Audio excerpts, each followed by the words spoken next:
겸손과 기도. 천미 예수님. 그때 베드로가 예수님께 다가와 주님, 제 형제가 저에게 죄를 지으면 몇 번이나 용서해 주어야 합니까? 7번까지 해야 합니까? 하고 물었다. 예수님께서 그에게 대답하셨다. 내가 너에게 말한다. 7번이 아니라 77번까지라도 용서해야 한다. 그러므로 하늘나라는 자기 종들과 셈을 하려는 어떤 임금에게 비길 수 있다. 임금이 셈을 하기 시작하자 10,000달란트를 빚진 사람 하나가 끌려왔다.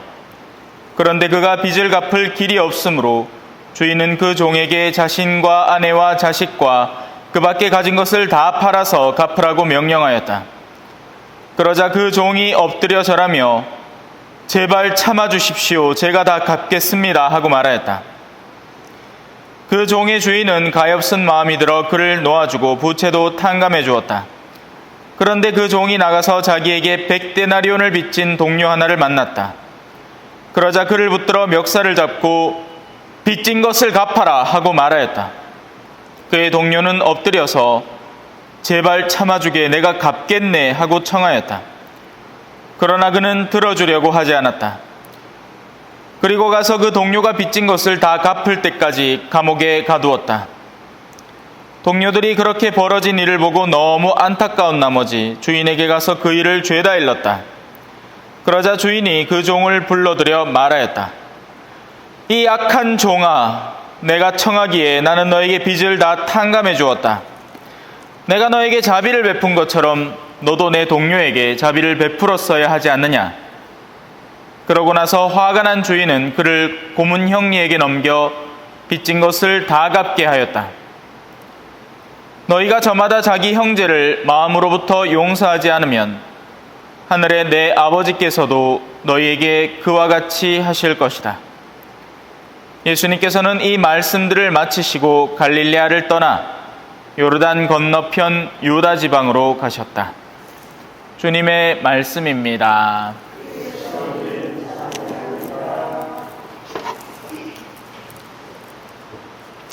찬미 예수님. 오늘 독서에는 물을 끊는 장면이 나옵니다. 물이라는 것은 다양한 의미를 성경 안에서 지니고 있습니다. 대체로는 이제 시냇가에 심어진 나무처럼 할 때 그 시내가 의미하는 것처럼 나무에게 생명을 주는 수단으로 작용을 합니다. 물은 긍정적인 의미를 기초적으로 갖고 있어요. 뭔가 목마를 때 마실 물, 생수, 야곱의 우물, 내가 주는 물을 마시는 사람은 영원히 목마르지 않을 것이다. 이런 기본적으로는 좋은 뜻이죠. 하지만 어떤 때는 전혀 상반되는 의미를 갖기도 합니다. 일을 방해하고 가로막고 망치는 요소로도 물은 작용하는 거예요. 요즘 뉴스 보면 그렇죠, 그죠? 홍수 쫙 남아 사라라라락 다 쓸리 가잖아. 중국에 홍수 난 거 맞습니까?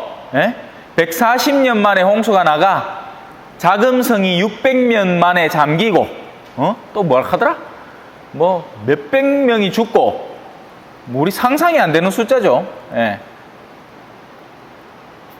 여튼, 물은 사람을 죽게 하고 다치게 하고, 그렇게 우리를 괴롭히는 존재로도 충분히 작용하는 겁니다. 대표적인 것이 이스라엘 백성이 건너야 했던 홍해 바다죠. 그리고 그 홍해 바다의 물이 곧 우리에게 있어서는 세례의 물이기도 한 겁니다. 물론 그 물이 무엇을 가로막고 있느냐 하는 것은 굉장히 중요한 거죠. 이 홍해 바다를 거치면서 우리의 인간성이 그 물 안에서 원래는 죽었어야 하는 거죠. 근데 잘 안 죽습니다. 얼마나 끈질긴도. 그 물에 한참 잠가놔도 꺼내보면 아직도 여전히 세속적이야. 하느님을 사랑하겠습니다. 해놓고는 그렇게 해갖고 악마를 끊어버리겠습니다. 해놓고는 그 물에 잠겼다 나온 사람들이 궁하면 전보러 간다 하있긴 해. 정신 나간 사람들이죠. 자기 스스로 악마에게 문을 열고는 나한테 복이 이루어지기를 기대하고 있으니 이 얼마나 멍청한 사람입니까? 그죠? 오늘 독서에도 그래서 물이 등장합니다. 이 물은 이제 우리 하느님의 백성의 진로를 가로막는 의미의 물이에요. 지금의 이 물은 이스라엘 백성이 이제 가나안 땅으로 본격적으로 들어가는 여정을 방해하고 있습니다. 그래서 계약궤를 맨 사제들이 그 물로 다가서서 그 물에 발바닥이 닿자마자, 그러니까 물이 딱 닿는 순간에 물이 멈추어 섭니다. 이것도 이상한 일이죠. 물이 어떻게 중간에 멈춥니까? 그죠? 그래서 이 물은 이제 세속성을 상징적으로 비유하는 물이라고 이해를 해야 하는 겁니다. 그리고 하느님의 계약궤를 맨 사제들, 그냥 사제가 가서 물을 멈춘 게 아니죠. 사제 저것만 가면 아무 일도 안 일어나요. 계약궤를, 하느님의 거룩한 계약이 담긴 그 상자를 메고 가야 되는 겁니다. 옛날에 우리 가마쟁이들이 한 5-6명이서, 그죠? 앞뒤로 이렇게 가마 메고, 이제 가면 이제 오나, 야, 뒤야 하는 거 맨 키로 어깨에다 한 개씩 메고, 이제 그 계약궤가 좀 무겁거든. 그래가 이제 지나는 거예요. 근데 첫 사제의 발바닥이 닿자마자 물이 딱 멈춰보는 겁니다. 계약궤를 맨 사제들은 하느님의 거룩한 의지를 수행하는 사제들을 의미합니다. 우리는 일상 안에서 세속성에 휩쓸려 살아가죠. 맨날 하는 걱정들 있잖아요. 그죠? 자식 걱정, 돈 걱정, 땅 걱정, 사업 걱정, 건강 걱정. 물론 염려는 해야죠. 신경은 쓰지만 이게 내가 신경을 쓰는 거하고 그것 때문에 거기 파묻혀 살아가는 거하고는 전혀 다른 겁니다. 자식 염려를 해야죠, 당연히. 근데 자식 걱정 때문에 나의 일상이 파괴되어 가면 나는 그 걱정에 휩쓸려 다니는 사람인 거예요. 이 차이를 분명히 이해를 해야 됩니다. 당연히 내가 밥 먹고 살 염려는 해야죠. 어디에서 어떻게 돈을 벌어서 그 비용으로 쌀 사고 반찬 사고 얘가 밥을 먹어야 될 거 아닙니까? 근데 그게 아니고 이 사람은 지금 먹고 살 걱정이 아니라 어떻게 하면 사업을 좀 더 키울까? 그렇게 해갖고 자식들한테 좀 더 많은 돈을 물려줄까? 그래야지 가들이 나를 어떻게 하면 나중에 노후에 섬길까? 이런 복잡다단한 계산을 미리 머릿속에 땡기고 있는 사람을 말하는 겁니다. 그럼 이제 세속성에 휩쓸려 살아가는 사람들인 거예요. 자, 이 세속성이라는 것이 우리를 최종적으로 이끌어가는 곳이 어딥니까? 당연하죠. 죽어요, 다. 난다 긴다 하는 사람들도 다 갔어. 나폴레옹도 죽었고 마릴린 먼로도 죽었고 이집트 파라오도 무덤을 거창하게 만들어가 그 안에 깨 죽어있다 가있긴 해. 산 사람이 아무도 없어. 세속성이 우리를 데려가는 곳은 최종적으로 멸망 말고는 결론이 없습니다. 오히려 세상 안에서 더 많이 지니고 더 많이 가진 사람일수록 그 죽음의 결과가 더 비참해지죠. 차라리 없으마 편하잖아. 떠나는데. 왜? 어디 여행 갈 때도 그래. 그죠? 막 바리바리 싸들고 가마 여행 내내 괴로운 기라요. 근데 가방 하나만 들렁 메고 가마 피네. 어떨 때는 한 번은 제 동기 신부님이 저한테 이제 투정을 합니다. 야, 너는 네 심지어 입을 속옷도 안 갖고 와가지고 내 거를 빌리 입락하면서 뭐 이런 인가 있노? 합니다. 제가 어딜 가잖아요. 근데 갈 때 믿을 만한 사람이 있으면 그냥 갔다 부비되는 거예요. 그러면 짐이 피네. 뭐 싸돌고 갈 것도 없어. 가갖고 좀 빌리 입고 그러고 나중에 다시 빨아주면 안 될까 해라. 그죠? 그럼 여행이 편안하다 가있긴 해. 안 가고 성격 결벽증 걸린 사람이 있습니다. 지 살림 다 가갈락 한다. 화장품 다 가갈락 하고. 그러면 가방을 막 2개, 3개를 막 지고 여행 갈 때마다 싸고 호텔에 다 불씨 놓고 또 다음날 일나가 다 싸고 그렇게 한다고 보면 옆에서 치다보면 깝깝해. 저래 의사나 싶어. 그래봐야 결론은 뭐다? 소금바다로 가는 물이에요. 이거 나오잖아요. 어딨노? 여기 있다. 응? 위에서 내려오던 물이 멈추어 섰다. 아주 멀리 차르탄 곁에 있는 성읍 아담에 둑이 생겨 아라바 바다 곧 소금 바다로 내려가던 물이 완전히 끊어진 것이다. 아담으로부터 시작된 인생의 삶은 모두가 죽음으로 귀결되죠. 그래서 우리에겐 새로운 아담이 필요했고 예수 그리스도, 새로운 하와인 성모님이 필요했던 겁니다. 그분들은 죽음을 안 겪게 우리를 도와주려고 하죠. 첫 아담은 우리에게 원죄로서 죽음을 선물해 줬지만 이 영원한 아담은 우리에게 영원한 생명을 선물해 주지 않습니까? 그래서 우리는 세상 안에서 어쩌든 동 살라고 길을 씁니다. 모든 활동들이 살라고 하는 짓들이야. 그죠? 밥 먹는 것도 살라 하는 기고, 따뜻하게 옷 입는 것도 안 얼어 죽으려고 하는 짓이고, 예? 집을 마련하는 것도 집이 없이 한 대 살마 금방 죽어 있게 살라고 하는 짓이고, 예? 돈을 버는 것도 살라 하는 짓이고, 심지어는 자식을 낳는 것도 일종의 살려는 노력입니다. 대를 잇는다는 거죠. 나의 현세적인 삶의 연장선을 어떻게든 남겨놓으려는, 그래서 동물들도 그 짓을 하고 있는 거예요. 동물들도 후손을 남기려는데 전력을 다하죠. 예. 본능입니다, 본능. 참 인간 잔인하지, 그죠? 그런 본능을 우리는 우리의 편의에 따라서 수술시키쁘잖아. 예? 귀찮다고. 자식을 낳는다는 게 자기들의 본능인데 잘라뿜. 강아지 막 고추 잘라보고 막 고양이 수술해보고 막 거기서 멈추나. 짖는 것이 끌었다고 성대 잘라보는 거 봤습니까? 그런 강아지 봤어요? 이렇게 합니다, 개가. 아휴. 그래 갖고도 개를 키우고 싶은 모양이죠. 그죠? 어떻게든 소유하고 싶은 겁니다. 그죠? 자, 하지만 하느님의 거룩한 말씀의 계약궤를 지니고 살아가는 사제는 사람들의 그 죽음의 흐름을 잠시나마 있게끔 도와줍니다. 바로 오늘의 일독서에서 그 발바닥이 물에 닿자마자 물이 멈춘 것처럼 하느님의 거룩한 말씀을 사람들에게 전하려고 하고 사람들의 생각을 영혼으로 잠시나마 일깨우려는 사람은 적어도 그 순간만큼은 우리가 영원한 생명을 지니고 있다는 것을 일깨우고 지상의 죽음이 마지막 말이 아니라는 것을 깨닫게 해주는 거죠. 그게 원래 사제가 해야 하는 일이잖아요. 그러려고 사제가 있는 거잖아요. 딴 거 하라고 있는 게 아니에요. 예. 뭔 사업하고 인테리어 바꾸고 무슨 새로운 거 만들어내고 일하라고 있는 게 아니래요. 사제가 하는 일은 단순합니다. 죽음의 흐름에서 사람들을 잠시 멈추어 서게 만들어주면 되는 거죠.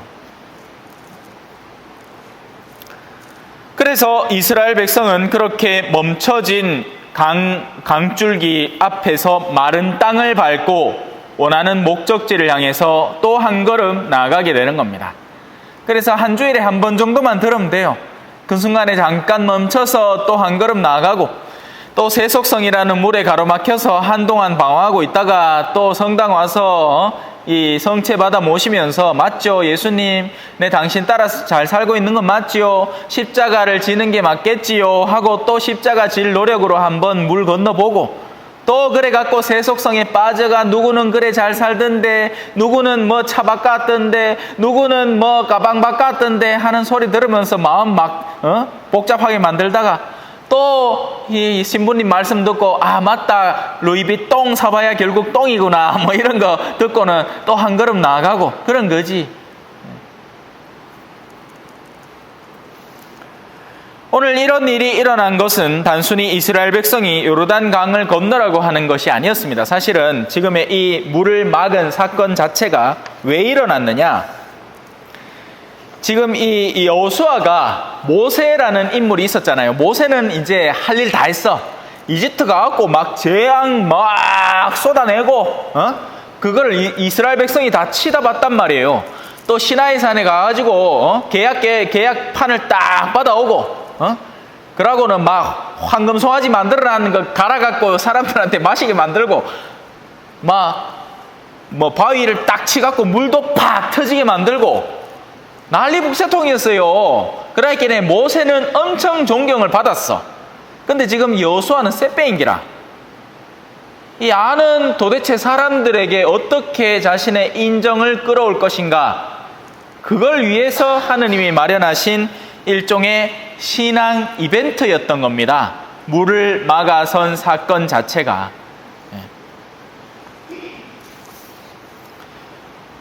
오늘 내가 온 이스라엘이 보는 앞에서 너를 높여주기 시작하겠다. 그러면 내가 모세와 함께 있어준 것처럼 너와도 함께 있어준다는 것을 그들이 알게 될 것이다 하고는 이제 요르단강 물 막아선 겁니다.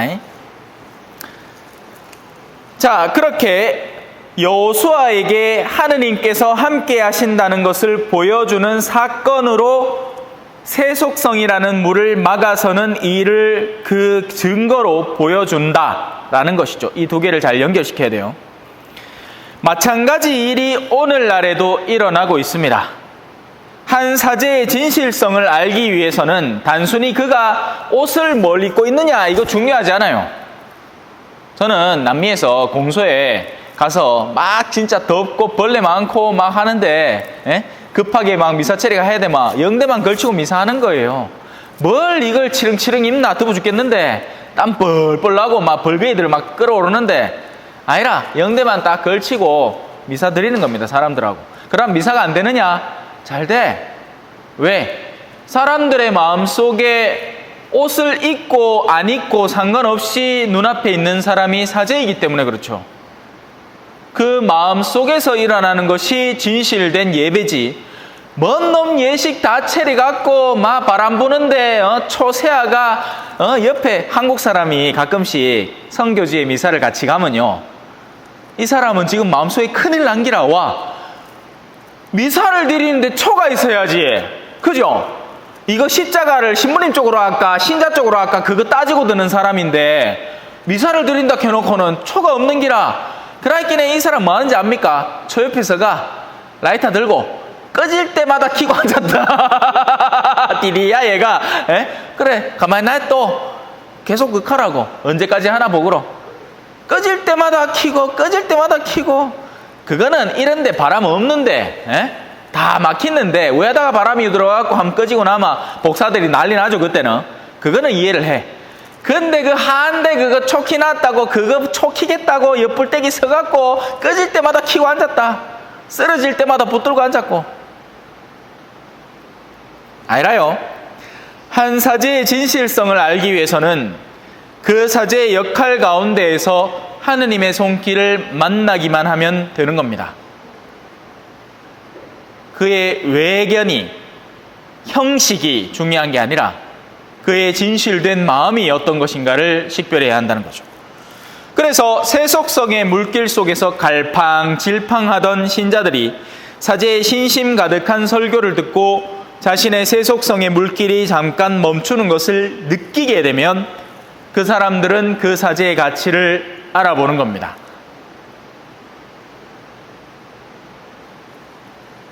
그러면 그때부터 그 사제를 예언자로 존중하게 되는 거죠.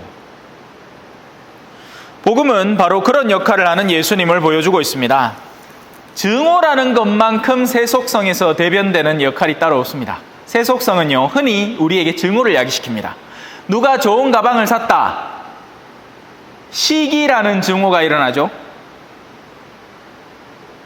세속성은 돈을 잔뜩 벌게 만듭니다. 근데 그 돈을 잔뜩 버는 과정 속에서 흔히 그 돈 많이 번 사람은 주변에 증오를 사오는 경우가 더 많습니다.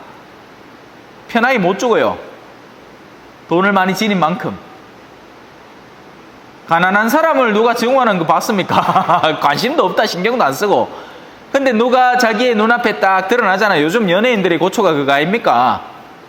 인기 많을 때는 오빠, 언니 개사타가 뭐 하나 옆길로 하나 새는 게 보인다 하면 그때부터 다 미워합니다. 그나마 옛날에는 인터넷이라도 없었지. 지금은 대놓고 직접적으로 댓글 달면서 욕하는 시대가 됐다니까요. 그래서 예수님은 그 증오의 물길을 어떻게든지 막아내고 맙니다. 비유라는 수단을 통해서 당신의 그 거룩한 이 비유를 통해서 사람들에게 왜 증오하면 안 되는지를 알려주는 거죠. 네가 훗날 하느님 앞에 어마어마한 것을 탕감받은 이로 나서려면 지금 네 앞에 있는 이들을 용서하는 것부터 시작해야 된다라는 것입니다. 여전히 세상에는 여러 가지 형태의 증오와 원한에 사로잡힌 사람들이 있습니다. 멀리 볼 게 어디 있어요, 그죠? 우리들의 마음 속에 이미 존재하는 것들이죠. 그들의 영혼은 사랑하는데 불구가 되어 있습니다. 그래서 우리는 여호수아의 사제들이 한 것처럼 하느님의 계약궤, 하느님의 말씀이라는 계약궤를 마음에 품고 이 세속성이 난무하는, 증오가 난무하는 세상을 당당하게 걸어가야 됩니다. 그러면 그렇게 작은 성공들, 이렇게 해보니 막히는구나. 세속성이 전부인 줄 알았는데 때로는 신앙이라는 것 안에 사람이 쉴 수도 있구나 하는 것을 깨닫게 되면 우리의 마음속을 잔뜩 차지하고 있는 가나안족, 사실 여호수아가 지금 지도자로 나서는 이유는 자기가 가야 되는 그 가나안 땅 안에 아직 가나안족들이 곳곳이 차지하고 있는 거예요. 그래서 그 가나안족을 쫓아내는 선봉장의 역할을 해야 되기 때문에 백성들의 존경을 사야 했던 거죠. 우리도 그렇게 되어야 됩니다. 아멘. 찬미 예수님, 겸손과 기도.